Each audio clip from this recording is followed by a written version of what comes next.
Hello, everybody. Welcome to our name is Bogus Hangout. We're starting to talk about AI programs, and Zara is leading us off. Zara, would you introduce yourself, please? Hi, my name is Zara Altier, and I write content. Terry? Terry Van Horn, Toronto, Ontario. I'll do anything. Twice and it feels good, right?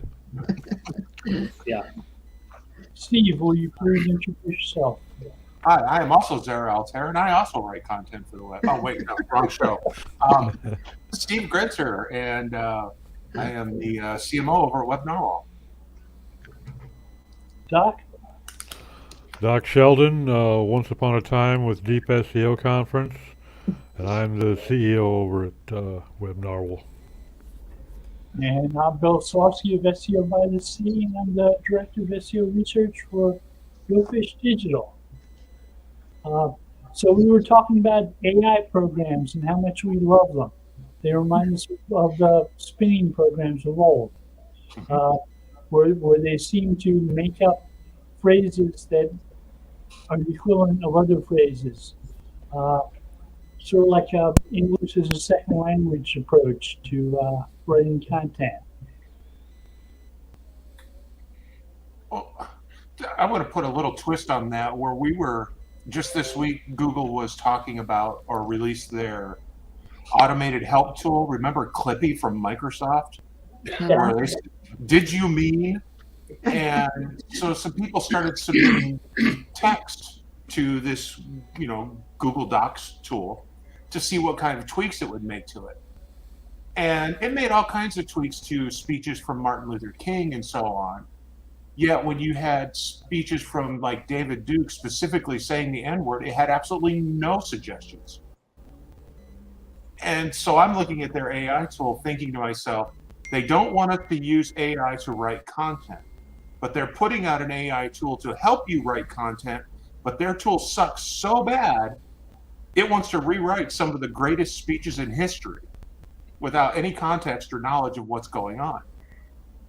And it makes me wonder if any of the kids at Google talk to each other, or if they live in their own little 6-person cubicle and Zoom room like this, and say, I have a great idea, and they just go do it without any consultation with anybody else. I think that's I think how there's it an works. awful lot of that, Steve, a lot of that bubble culture there where they're doing their thing, totally independent of what anybody else has in mind until it gets up to the board level and either give it a green light or not. One of the greatest speeches of all time is Gettysburg Address, which is 242 words. Yeah. It's so short, but it gets right to the point. Short form spam content for blog spam.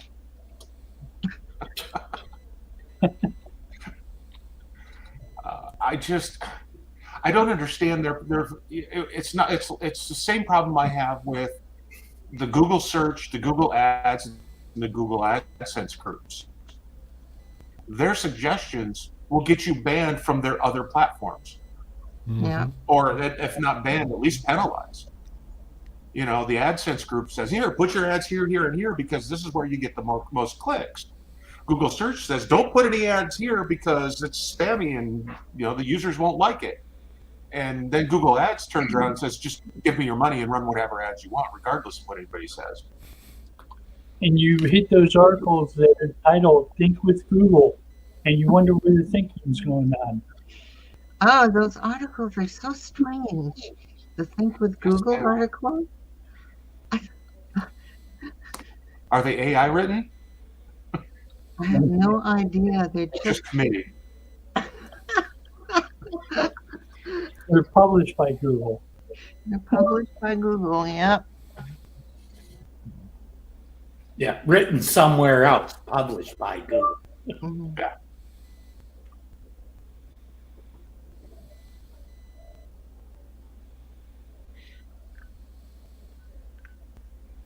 And my Google Assistant's giving me reminders. Of what?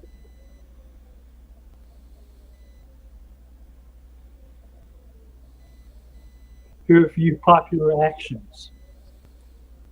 For Take out coffee. What's my daily brief? Play soothing sounds. doesn't say take the cow back to the neighbors. No, it doesn't say I'm 12 hours away. Yeah. I get those daily briefs in Outlook. Tells me what emails I should be answering. Comes in handy sometimes because since I don't have clients anymore, I don't read email very much. So I'm wondering what kind of soothing sounds Google Now might play for me.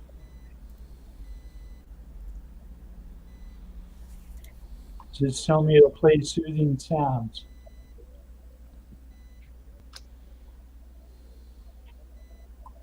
I'm a little afraid to ask. Be interesting to see what they know about your personality and what they think you think is soothing.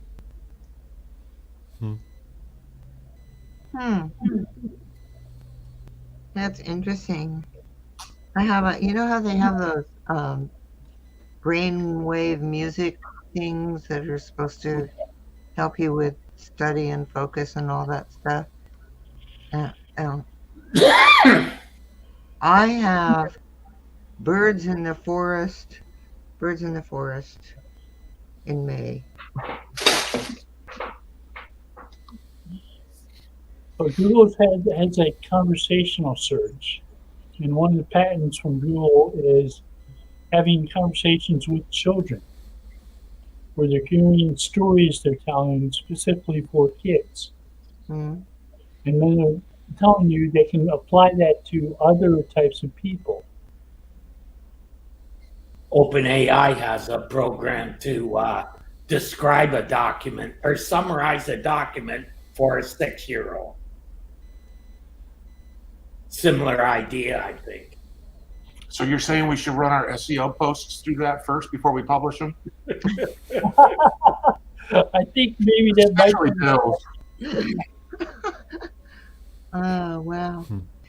That's like your logo should be, a 5-year-old should be able to draw your logo. Oh, I know people that that's the kind of descriptions they should get. the theory of general relativity as told to a kindergartner. Yeah.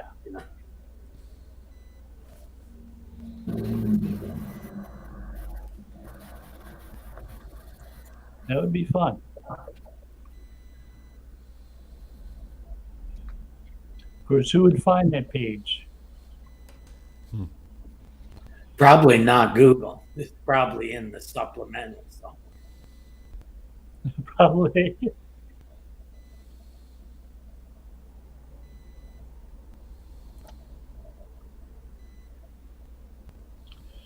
Unless you're visited by lots of kindergartners. Right.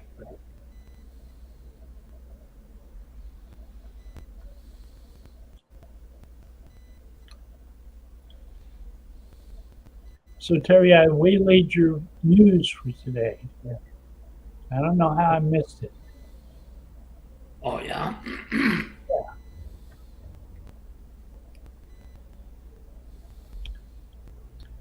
Too many communication channels open at the same time. I saw your news this morning. Yeah. I searched for it again this afternoon just before starting the show. I just dropped it in the It's in the chat. comments there, Bill. It's in the chat. Oh, okay.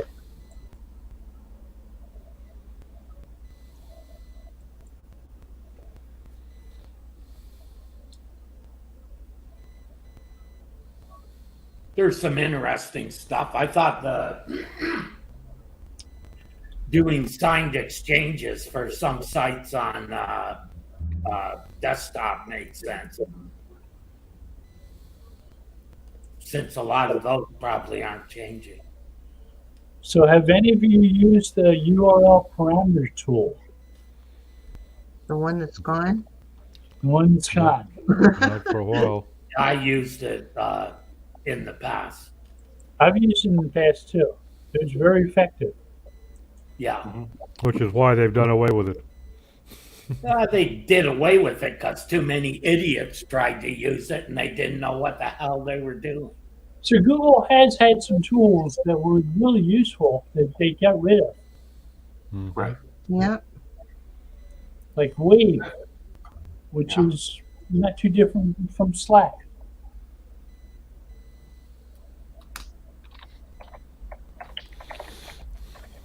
Yeah, I got a feeling that the disavow file will be the next thing to go. A lot of people saying don't use a disavow file. Well, they say don't use it because Because if they don't you know how. use it right. If you use it right, it's effective. If you don't know what you're doing, well, I've seen so many people posting in groups that it doesn't do anything, that they don't pay any attention to what you tell them anyway. They're going to make up their own mind. I just recently did one probably a month and a half ago. Yeah. Guy had about 3,500 bad links on there. I disavowed it. And within a week, he was climbing back up again. And there wasn't any manual penalty. It was just he had lost rankings. see what it is the people aren't removing the right Well, site. they're probably listening to some tool that's telling them this is toxic, Right. which is so that's doubly stupid. But even so, I time myself. I could do about 100 URLs an hour. Review them. Yeah, it doesn't take long at all to Well, spot. I use a tool called the URL opener. So I give it a list of 25 and it opens up 25 tabs. And believe me, most sites, if you go to the blog page and just look at the 10 posts that are there, you can tell if you need Sure. to. Because the mistake that I think people really make is they don't disavow sites, they disavow pages. I always disavow sites. An experience I had was doing link studies analysis on sites that my coworkers were creating links for. And they were creative in the way they were creating links. And it was painful telling them not to do what they're doing. Yeah, you're being a little too creative there. You're spamming the hell out of these sites. Stop. Right. You don't need 400 categories for this blog, with one of them being #1 SEO firm. That doesn't help. I really get a kick out of the ones where they take one blog post and they assign it to 12 different categories. Yeah. Wildly divergent categories. I mean, basically, half of the categories they've got, this post applies to those. And I'm thinking, why would you even bother? They write a bio with their blog post, which credits. And the big problem is most of them don't realize that that's duplicate content. Yeah. But that's what Canonical's for. That solves that problem, right? Mhm. Well, if they're smart enough to use it that way, that would be the question. The worst I've ever seen is when an employer allowed the different employees to make their own blog posts and post them to the website, and none of them bothered to use existing categories. Right. So you would have 30 blog posts all in the same category, but it's 30 of that category, and they're all -1, -2, -3. And That's not how one categories work, category, folks. you got 10 with 3 posts in it. yeah, I mean, it took That's months why, to clean that up. Yeah. That's the first thing I look at in a company's blog is how many categories they have and how many are overlap. Mm-hmm. Because I don't think people bother to look at the list. They just say, oh, I'm going to put it in this one. And if it's not there, they make up that one. Well, I think a lot of people consider them like keywords, and they think that they're going to rank for a search for a category called SEO and category called search engine optimization, so they use both. Well, you're actually setting up an ontology for the site almost with your Almost, yeah. close as you're going to get with WordPress anyhow.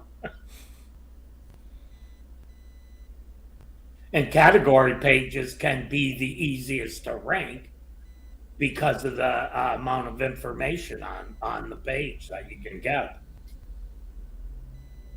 Depending if you, like I write custom excerpts. I don't take an excerpt out of the post. I write like 50 words about what the whole post is about. With few exceptions, I will not allow indexing of categories and tags. You Yeah, know, there are some exceptions, but 9 times out of 10, I just disable indexing on those because it just creates more confusion. Yeah, I could agree with that to a point. Definitely on the tags. Depending on how the category pages are built, I could argue either side of that coin because Yeah. you can get category pages to rank for a specific product type easier than you can the homepage, and it puts the buyers a click closer to actually buying versus sending them to some kind of a content page designed to rank for that group of terms and then send them to buy. So even more so if you use subtopics, Steve. Make those like the main category page and Right, the category broader. your category can be topic column. You can group posts together based on topic. And that's actually something Google is looking for now is the coverage of a topic is important. Sorry to cut you off there, Bill. So it's nice to be able to, if you're running an e-commerce site on the, and then on the blog category page, being able to insert your top sellers right from your cart. So if people are scrolling down that category page and looking at the different content pieces, then it's like, oh crap, I wanted to just buy this, and boom, off they go, versus I wanted to read more. So there's definitely some organizational issues, but the hard part on that side, though, is getting clients who are willing to give you the freedom to build the website in a way like in a manner like that versus the generic rubber stamp that a lot of them have. It's like, this is your e-commerce page, this is your blog page, your blog post, this is a content page, and they don't blend these together very well. Maybe they don't know they can do that. Well, you've got 20 years of people telling them that's not how to do it. So I've got a couple of clients that let me do whatever I want. They don't care. They just want to see traffic and sales. Yeah. And those are the ones I love the most because you get the freedom to say, okay, I want to try doing this thing. And the client's like, whatever, just do it. You don't need me to sign off on it. Why are you telling me that? Just do it. and it comes in real handy when there's a more of a seismic shift in the way the internet's behaving. Because we see that every 4 or 5 years where there's a significant shift in the way the audiences interact with websites. Mm-hmm. And instead of dragging a 15-year-old design kicking and screaming in front of these people, you get to play. That's what future proofing is all about. I think to some degree it's about the fact that your audience changes over time. The words they use change. The way they think about your products change. You take the jewelry industry for example.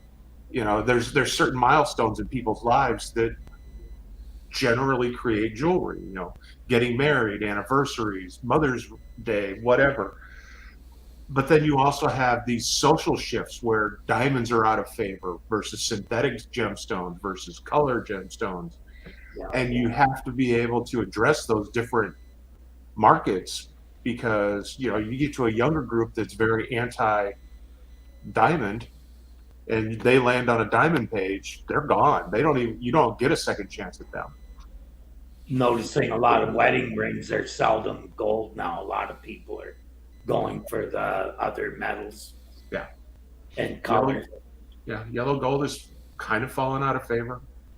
Well, the price of it too, probably not. Well, that doesn't help. But I mean, from a technical perspective, the cost of the metal is a very minor percentage of the cost of jewelry.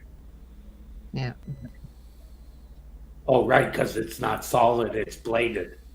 Well, no, but I mean, even if you're doing 14 karat gold, only half of the metal is gold to begin with. Right. And if you've got a 5-gram ring, there's only 2.5 grams worth of gold in there. Well, 2.5 grams of gold is, $100. And you're buying a $3,000 ring, the cost of the gold is not the problem. Right.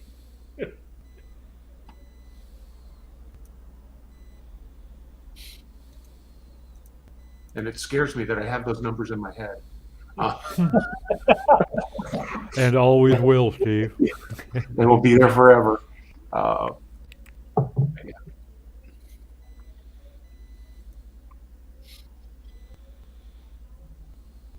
Can we start a pool on which platform Google's going to turn off next?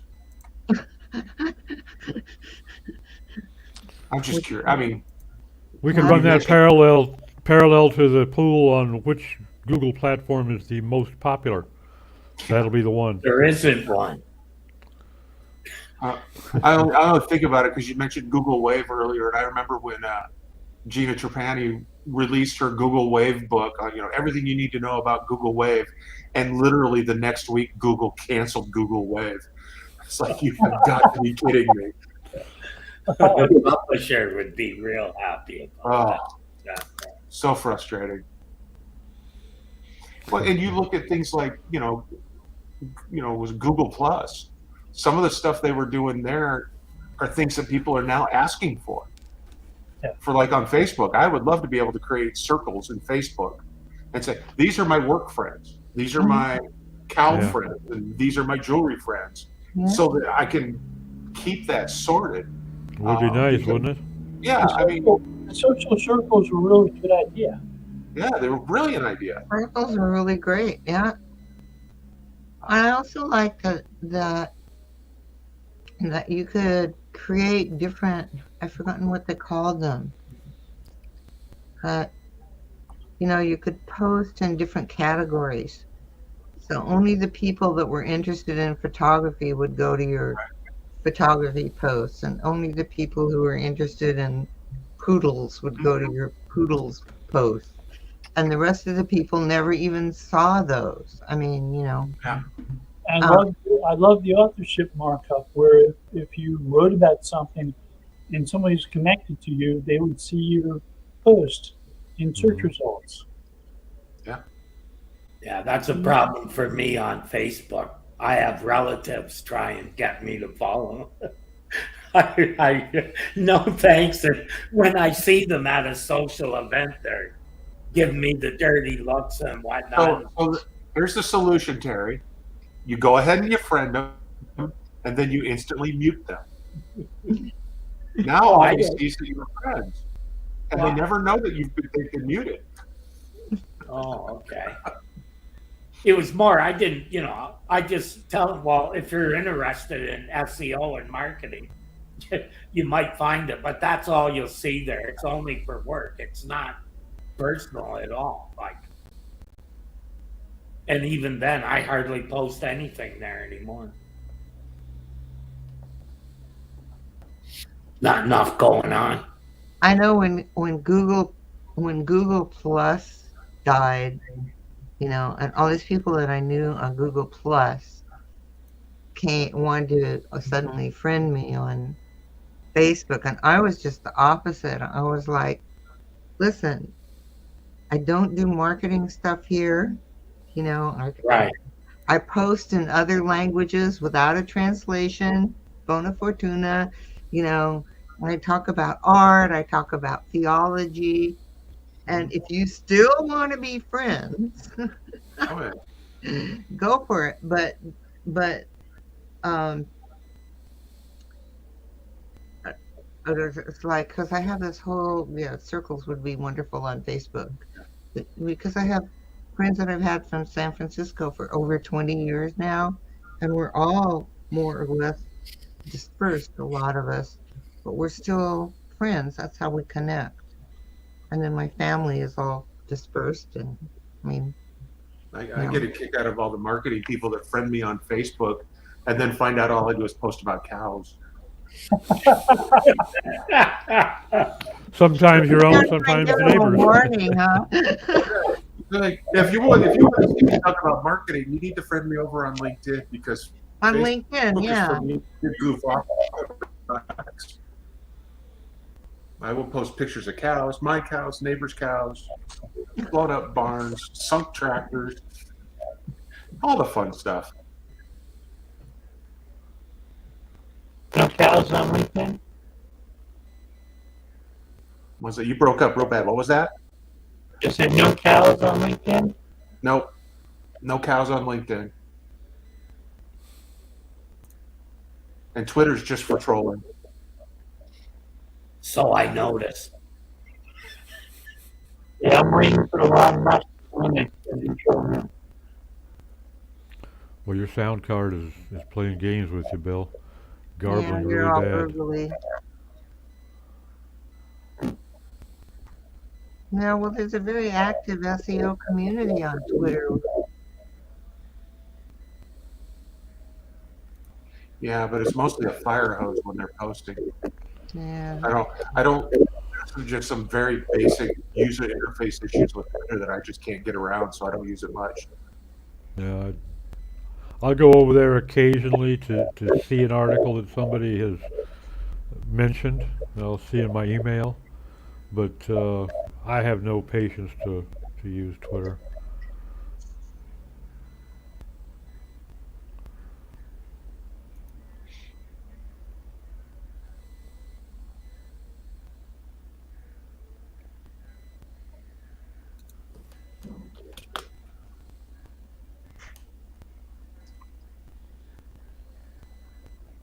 If you had $54 billion, you could buy Twitter.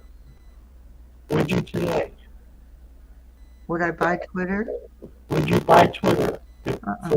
for billions? 50 billion. If I had the money to buy Twitter, I would buy Twitter and then shut it off for 48 hours as a joke. And put up the little whale picture again. And Fail whale, yeah. yep, put up the fail whale. And let it roll for 48 hours and then turn it back on and then leave it on for like 8 hours and turn it back off. Just to mess with people. But then again, I'm that kind of person.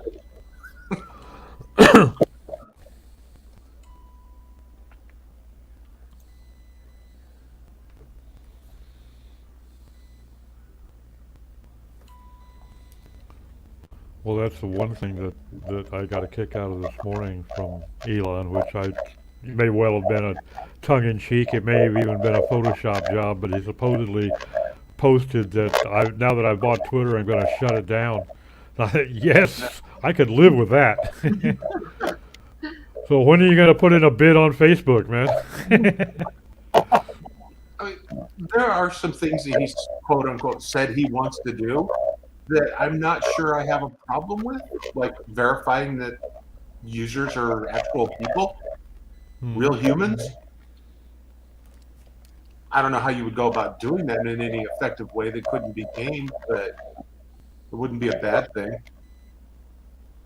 Open sourcing the algorithms, again, very cool idea. I don't think that's going to work out well for him. Well, I mean, just because you have the source and can see how they do it doesn't mean you can do anything with it. No, but I think an awful lot of people with ulterior motives having access to the source could really wreak havoc. I say an awful lot of people, some people. Well, it would certainly make their security corn their keep.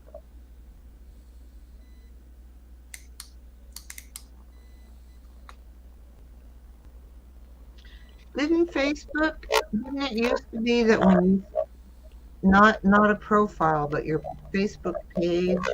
You had to verify that you were a real person. Yeah, you used to have to use real names on Google Plus. Remember that?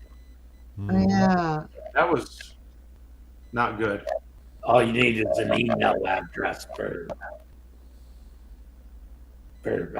Facebook. Email addresses should cost $1 a year. It's not enough money to affect anybody, and it's enough to keep the bulk spammers away, because they're gonna have to spend a few grand every month to keep making new email addresses. Oh, right. That's getting harder and harder. My brother's network guy, and you got to pretty well for Microsoft. If you don't have the 3 new, I forget what they're called. They're like protocols that go in your DNS file. Right. You aren't going to be able to send a lot of people an email. Well, there's I know that. we found out the hard way that there's a lot of government agencies that can't handle 4-letter TLDs. When my dad sold his company, we bought Grunzer.tech for me and him for another company we were working on. And he started using that email address, and a lot of the government agencies couldn't take it because it was four letters. They would reject the email address. And it's like, wow. Because it used to be you could only have 3 letters in that part, right? Yep. .com, .net, whatever. And it's like, you would think that they would, be able to handle like a .info or a .tech, and nope. But no, they can't. It just automatically gets rejected. Is that what happened? Yep. So we had to give him an alternate email address to the .com, just so he could get certain emails. And that was just a forward. So.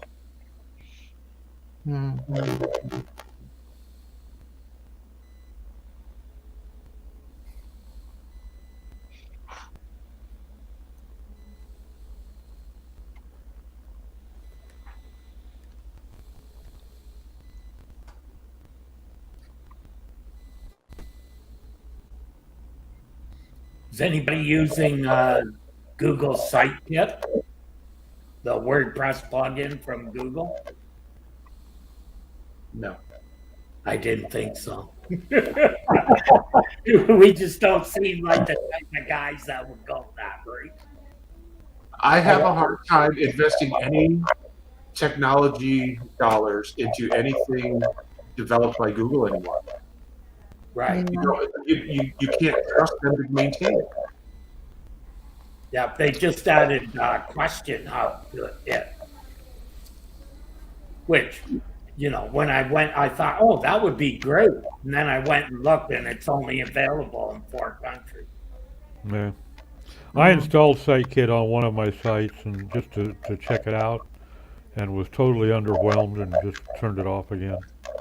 Haven't even pursued it because it didn't offer me anything that was of any interest.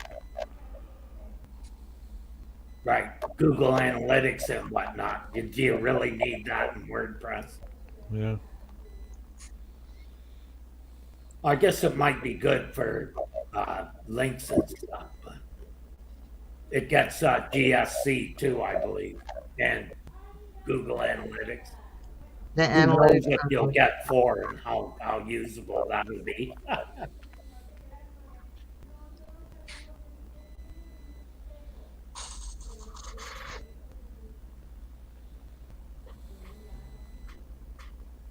Anyone tried to go to GA4?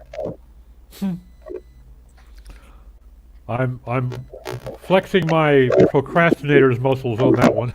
Yeah, hold on. I haven't done it yet. I'm looking at, can I do this on my own without them? That's, My bet would be yes. yeah, I'm pretty sure you can.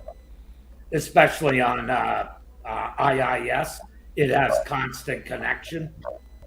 so you can keep the connection up even after the page is finished loading. So you could send data directly back to the server as far as what's happening on the page. But I never used any of that. How far are they scrolling down the page and that stuff? Have you used any of that stuff in GA? Not in GA. No. Not in 4, no. But you have used it in Google, just regular GA? Yeah. No, we used it a lot in long-form landing pages, sales pages, to see how far people are scrolling down the page and where we're losing them and where to mod. It can be really useful. Yeah.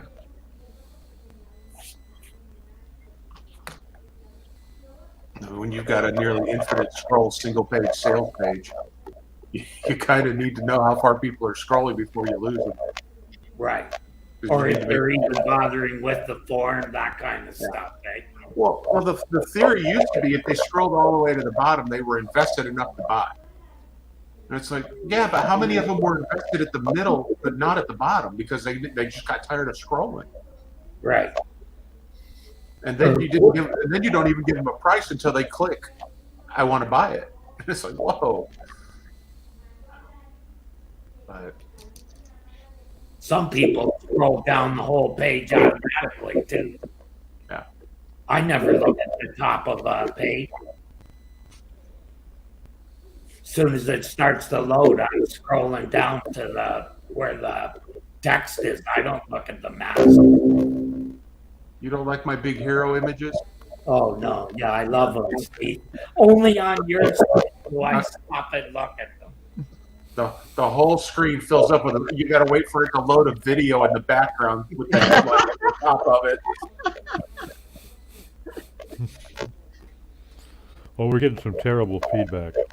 Yeah, Yeah. I think somebody's mic is picking up their speakers or something. I bet you it's Mr. Slosky.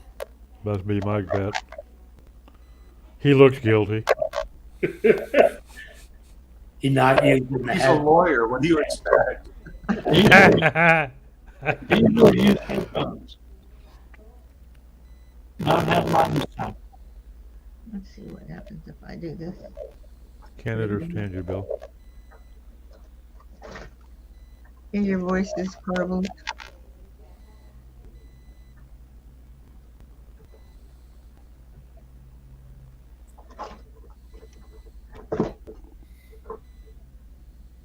Testing.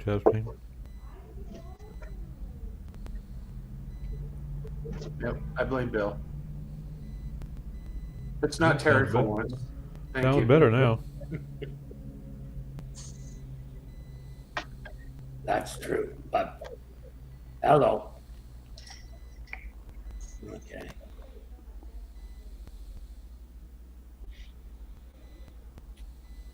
To go away. Well, I don't hear it now. I don't hear it now either. No, and Bill's muted, so it's a Ah, good chance it's So it was Bill. Bill. I told you he looked guilty. And he unmuted and it's back. not sure.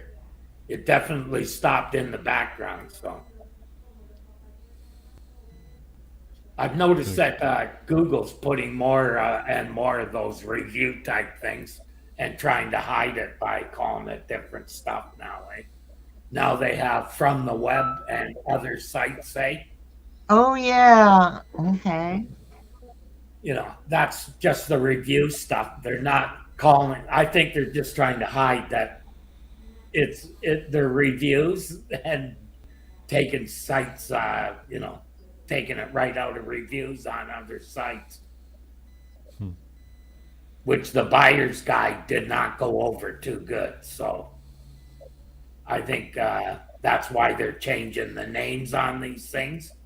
But anyone who thinks they're going to stop doing it, it's only going to increase. Same function with new renamed, huh? Yeah.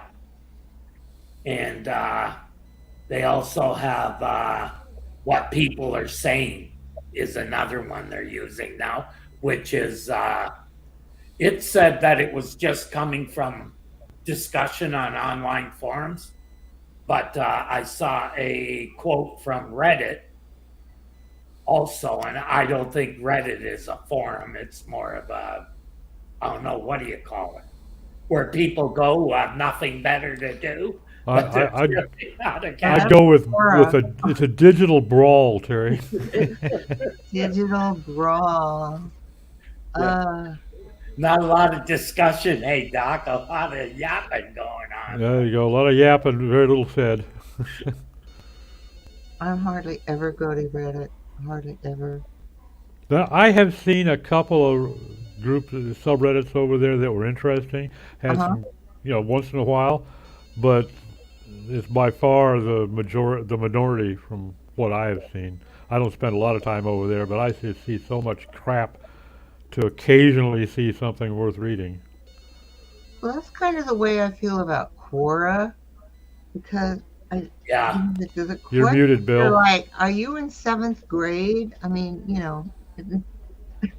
Well, Quora is swarmed with bots and trolls. Yeah. I mean, some of the questions. There are people in there that'll drop 40 questions in a day, only one of which even looks semi-realistic. and the purpose of that is I don't have any idea. okay. Self-gratification. Quora is trying to make money as a question answering site. Yeah, they, well, they pay people to ask questions. they pay Oh, do they? people to ask questions. Yeah. Those 7th grade questions are actually they're paying people to ask those ridiculous questions. They're overpaying then. Yeah, they sure are. I read something a while back about what people are making on TikTok, and I just kind of shook my head and said, "Really? Like, what's the world coming to?" Terry, you and I could pick up a little extra jingle. We could do some twerking on TikTok and just wait for the bucks to roll in. I mean, the gals would be just beating each other up at the door, right? Yeah, the locked door tried to get out. Probably right. Yeah. Well, How does TikTok make its money? They sell ads? Yeah. Yep. well, I always thought it was Ammon of Bill and Ammon's Bogus Hangout used to go in some kind-hearted way that I could never understand and answer questions on Quora, and I thought it I was, answer some questions on Quora now and then, but I'm really selective of the questions that I will accept when I get asked to answer. Most of them go right in the trash because most of them are stupid. yeah, most of them are really stupid. Mhm. So if there's an intelligent question, you may respond. And I have seen some very, very good in-depth answers now and then too. Uh-huh. I've seen some great political commentary and historical commentary that was generated by questions about the Ukraine situation. Hmm. And in fact, I just read one this morning from a Russian. He must have dropped 3,500 words into his answer, giving an awful lot of really good background. I went and spot checked some of it that I was unfamiliar with, and it was true. But yeah, once in a while you see some real pearls of wisdom, and then there's the other stuff,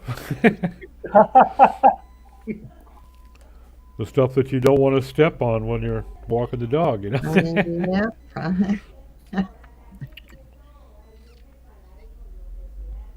Really well done, in other words, huh?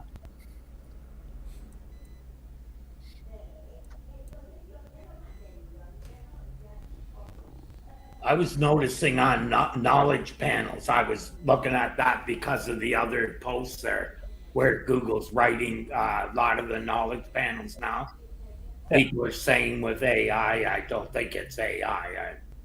I think they're just grabbing passages off of other sites or Yeah, I- extraction I- is not AI. I yeah. think they're hiring people to write that stuff, like they did with the medical questions a couple Think years so? ago.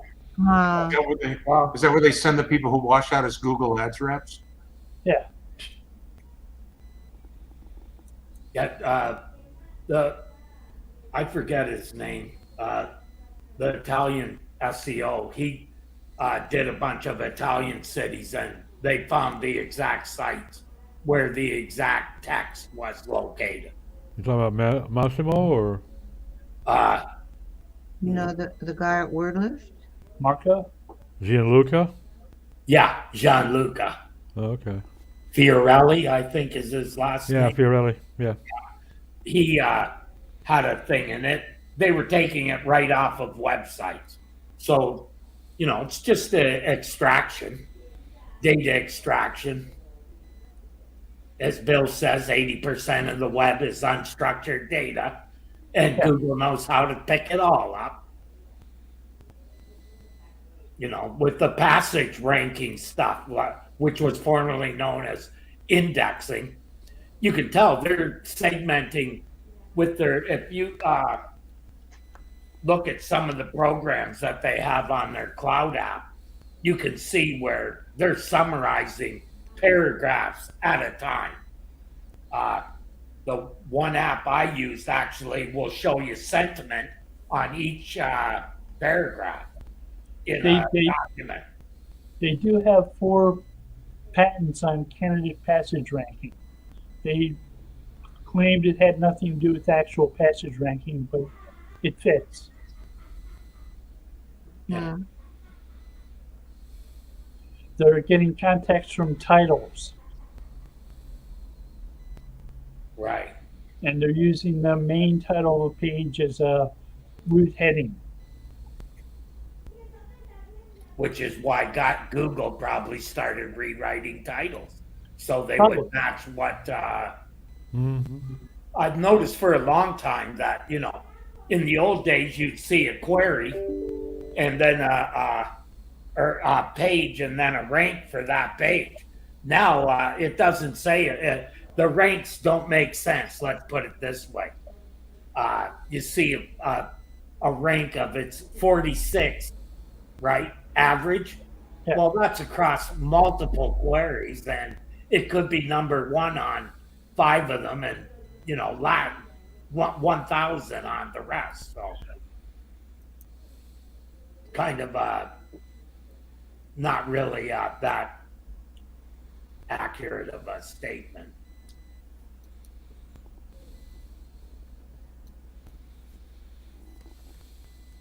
Of course, they don't like giving us what we got for keyword ranking. I always wondered, why would Google give you a query and a ranking, but not a page that actually ranks at that for that query? They know it.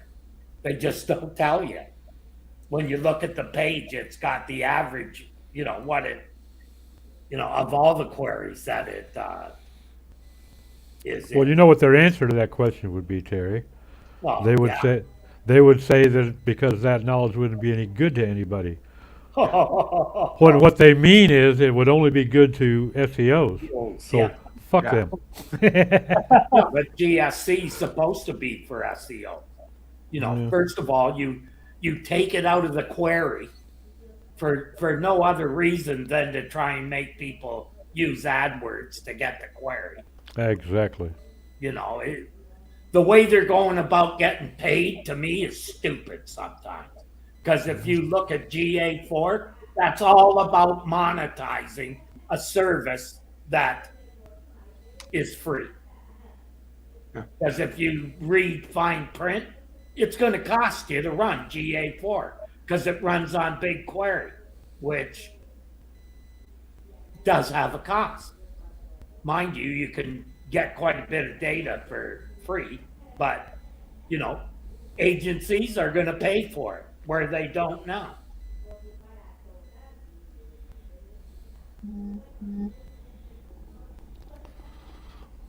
Well, I've been too busy to start the process, but like you, I've decided that I'm going to look for alternatives to Yeah. GA4. Well, the big problem with it is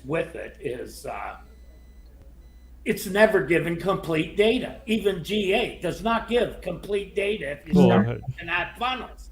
Looking at a sales funnel on GA is useless most of the time because it doesn't tell you where they started from. And yet they absolutely do have that information. Yes, they do. It never made sense to me that kind of stuff. Like, I'll tell you, one of the reasons they might do it. I tracked their data in real time. The number of clicks that they said I got from AdWords was actually less than the actual clicks that I got. Yeah. And when you ask them, how does that happen? Well, we can't tell you that. What do you mean you can't tell? It takes a couple of days for that to settle out. No, it Yeah, doesn't. yeah. There's a lag. I kept on them about it. Like, how come I'm getting more clicks than you're charging me for? It's because they know they're fraudulent clicks. Yeah. I asked the guy finally, straight up, is it fraud? And he said, well, didn't want to say the word fraud, but Yeah. probably what it was.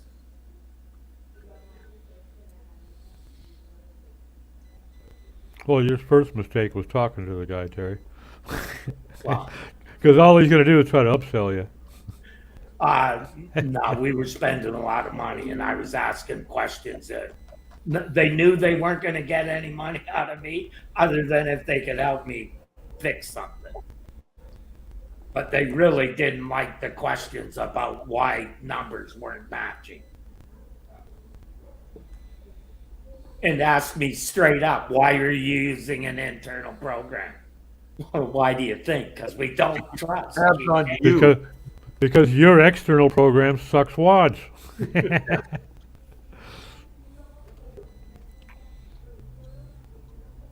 Well, it's also, it runs hours behind.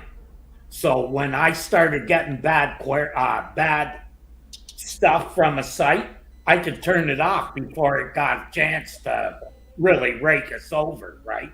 We had a large budget.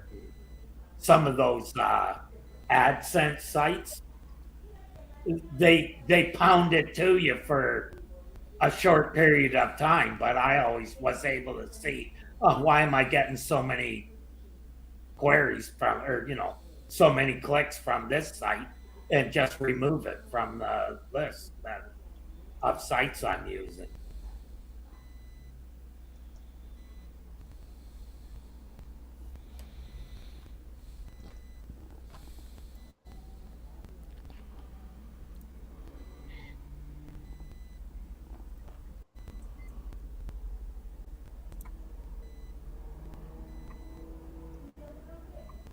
So what's this about the fake DMCA requests?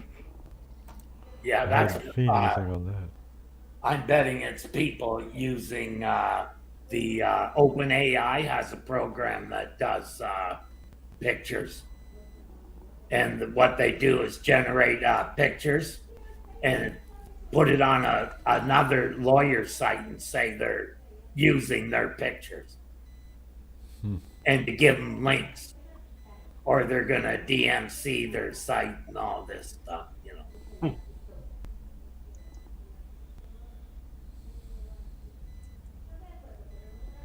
Google still acts on DMCA, right? Yeah. I would imagine that any host would, any ICANN registrar should, or You they're sign- really at you high sign risk. a DMCA agent for your site. Yeah, you're at And high that's risk what if you goes on. ignore it.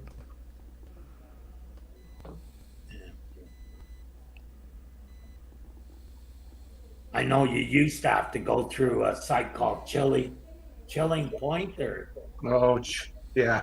Showing no Chilling effects. Did you have to? right?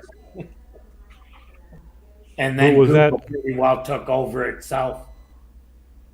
Was that really a requirement, though? I know it was available, but That's the few times I used it. I used that one, uh, but it didn't remove all the stuff. A few sites removed it. One refused. Hmm. There's nothing I could do about it. Self-hosted in India. There's nothing quite so effective as letterhead from a lawyer. Not in India.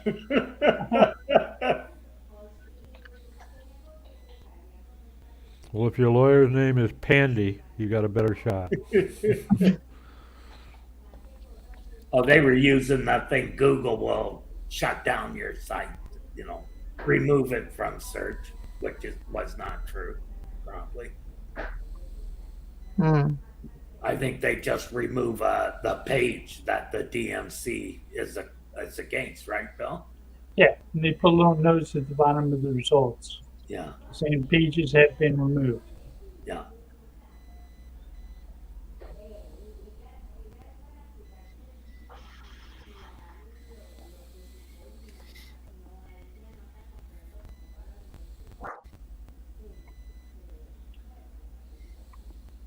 It's better to find the host's name and send them a letter too, saying, please remove this person from violating your authorized use of content. They're stealing my copyright. That works very effectively. If there's a jet. Hosts listen to it. I've had luck when I contacted a host and said, I'm coming after you if you don't get them to take it down. Yeah. I've never even had to go that far. I filed requests with hosts, and they immediately got the stuff taken down. Yeah. Never run into a problem. When Yeah. the host sends a letter to the site owner saying, you heard him, he said 24 hours, get rid of it. Yeah, I just send them an email, and usually both cases within a half hour, the host got back to me and said, yeah, we've contacted the people and the stuff's being removed. They know that, Yeah. we know that they took stuff off your site, and we basically shut their whole site down. And the site owner sent you a letter saying, I apologize, we hired an intern. He decided to copy your stuff. Oh, the SEO Inc. excuse. Yeah. It wasn't me, it was the guy I hired. Sounds like a couple of old reconsideration requests I may or may not have written. Uh-huh.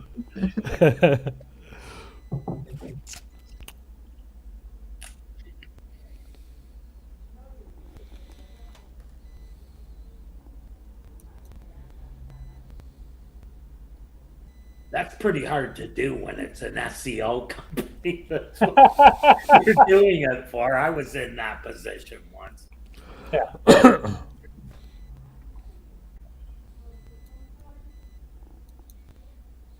They were on their third time, so it was 3 strikes and you're out. That's when they finally, the third time, they brokered it out to me.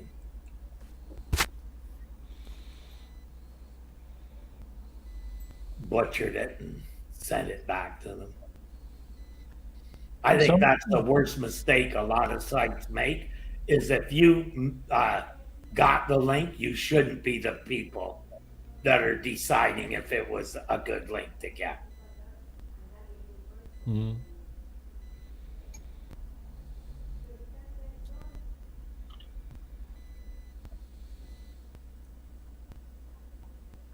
If you got the link,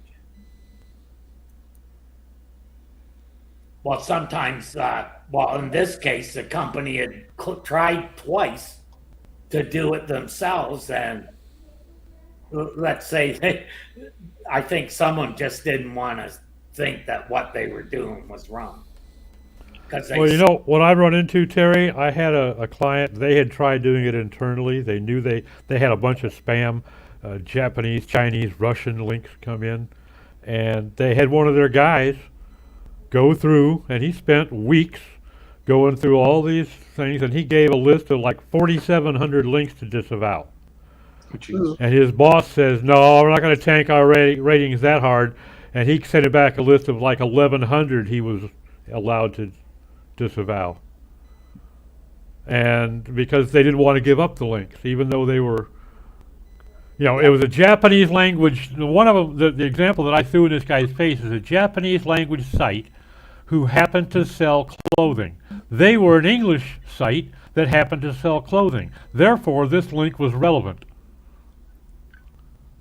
Only if your reader could. Since all of your site is in English and all of his site is in Japanese, here we have a failure to communicate.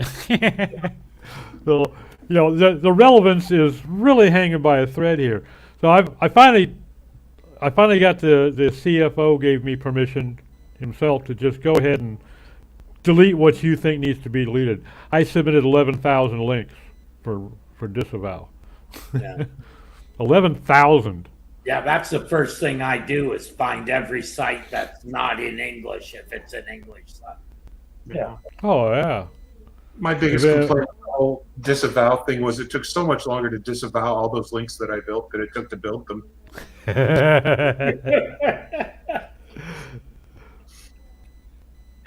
And you didn't have a tool to do that.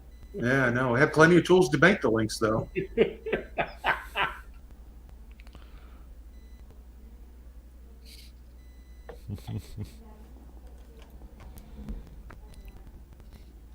You paid all your workers with peanuts, didn't you? No, usually I pay them with electricity. Monkeys. You had monkeys doing the click. Oh no, that was all Sticking automated. in Too. the peanuts. No, all of our tools are 100% automated. Took me about 45 minutes to set up a 10,000 link run.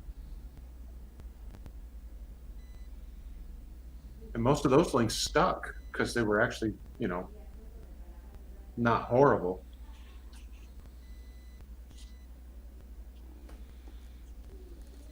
Well, we're at the top of the hour. So I think that's it for the show today. Thank you all for joining us. Thank you. Bye, everybody. Bye, everyone.